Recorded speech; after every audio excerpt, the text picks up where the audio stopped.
Mark took a job offer to paint a house. His employer offered him $1,000 for his work. When Mark painted the house, he went to his employer and asked for the money. "Of course, Mark," he replied. "I'll give you the money in 2 years. I never said I'd give it to you immediately."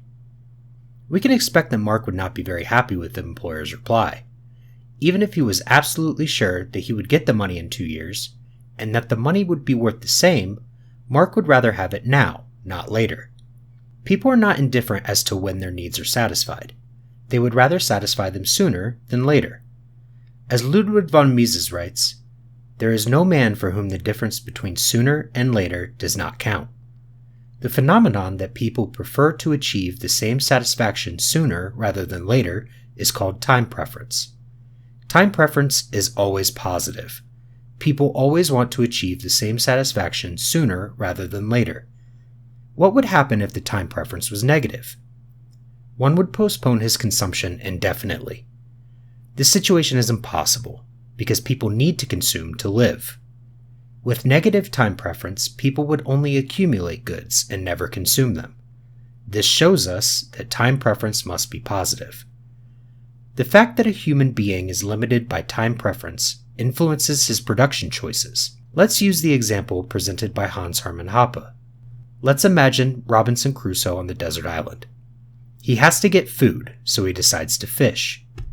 If the only thing he would have to consider was the amount of fish he could get, no matter how much time it would take, he would start building a big fishing boat right away. It would take years, but surely the fishing trawler would be a much more effective fishing tool than his bare hands, fishing net, or a fishing spear. It is quite obvious, however, that Robinson wouldn't survive the boat production time, as he would starve before it would be finished.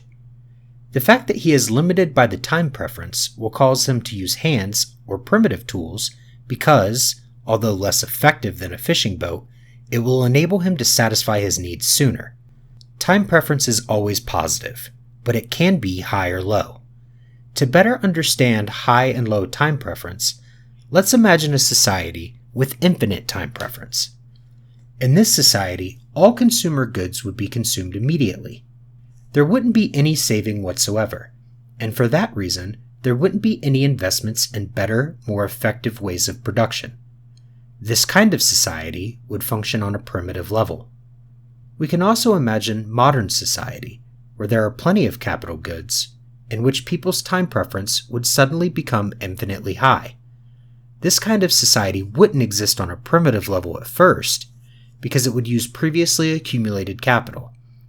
But in time, with immediate consumption of every produced good, without any savings which would allow even to maintain the capital, such a society would regress in development and eventually reach existence on a primitive level. So, if a human being always prefers to get the same satisfaction sooner than later, what can encourage him to delay the consumption in time? A perspective of higher satisfaction in the future.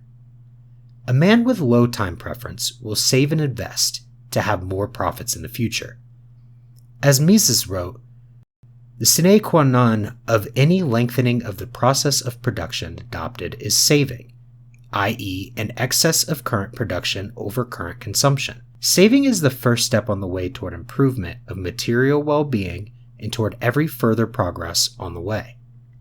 What is this lengthening of the process of production Mises is writing about? It's simply a production of the capital goods, which will allow to produce more consumer goods in the future. Let's use an example from Paul Samuelson and William Nordhaus. Investment in capital goods involves indirect or roundabout production. Instead of catching fish with our hands, we find it ultimately more worthwhile to first build boats and make nets, and then to use the boats and nets to catch many more fish than we could by hand. Put differently, investment in capital goods involves foregoing present consumption to increase future consumption. Consuming less today frees labor from making nets to catch many more fish tomorrow. In the most general sense, capital is productive because by foregoing consumption today, we get more consumption in the future. To see this, imagine two islands that are exactly alike. Each has the same amount of labor and natural resources. Island A uses these primary factors directly to produce consumption goods like food and clothing. It uses no produced capital goods at all. By contrast, thrifty island B sacrifices current consumption and uses its resources and labor to produce capital goods, such as plows, shovels, and looms. After this temporary sacrifice of current consumption, B ends up with a large stock of capital goods. Because of its thrift, Island B, using roundabout, capital-intensive methods of production, will enjoy more future consumption than Island A. By sacrificing current consumption and building capital goods today, society can increase their consumption in the future. The same process, although more complex, is happening when a modern company invests parts of its profits in new capital goods, or the machines. Its savings allow them to pay salary to the employers who construct the machine, before this machine would begin to bring any profits. Without savings, either the savings of the company itself, or the people from which the company is lended money from, it wouldn't be possible. In fact, there are two conditions necessary for the investment to be possible. The first condition is met when people know that the investment would bring them higher satisfaction in the future, with the same amount of work. Let's get back to the island example. If the islanders from Island B wouldn't know or wouldn't believe that the tools would allow them to consume more in the future, they would still do everything with their own hands. The second condition is met when people gather, by saving, enough consumer goods to allow them to satisfy all the primary needs during the time of production of capital goods.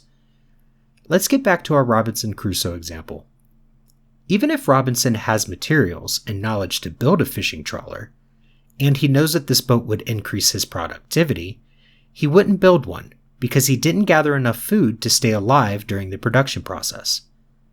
But when both conditions are met, capital can be created and accumulated. We can say that time preference is one of the biggest factors that allows the development of civilization. All the investments that elevated our living standards to the current high level were possible due to sufficiently low time preference of our ancestors. Mises wrote, "We favorite children of the age of electricity still derive advantage from the original saving of the primitive fishermen, who, in producing the first nets and canoes, devoted a part of their working time to provision for a remoter future. If the sons of these legendary fishermen had worn out these intermediary products, nets and canoes, without replacing them by new ones, they would have consumed capital, and the process of saving and capital accumulation would have had to start afresh.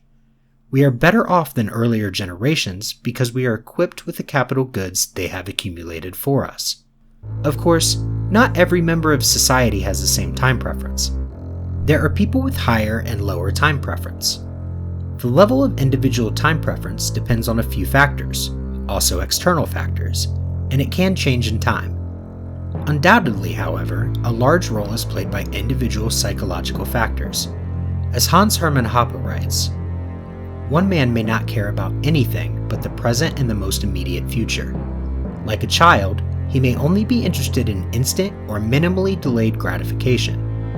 In accordance with his high time preference, he may want to be a vagabond, a drifter, a drunkard, a junkie, a daydreamer, or simply a happy-go-lucky kind of guy who likes to work as little as possible in order to enjoy each and every day to the fullest. Another man may worry about his and his offspring's futures constantly, and, by means of savings, may want to build up a steadily growing stock of capital and durable consumer goods in order to provide for an increasingly larger supply of future goods and an even longer period of provision.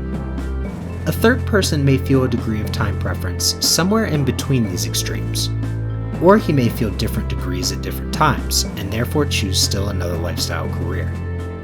Nevertheless, people with low time preference contribute not only to further decrease their own time preference, but also a decrease of non-savers' time preference rate. Their own time preference rate is decreased because savings and investments give them higher income in the future. As Hoppe explains, with a higher income, the marginal utility of present money falls relative to future money. The savings proportion rises, and future monetary income will be even higher. To put this plainly, the more money you have, the easier it is to save. People with low time preference also decrease other people's time preference. By investing, they created higher demand for work. This leads to, with other things equal, higher wages, and higher wages means more goods for those who didn't save before.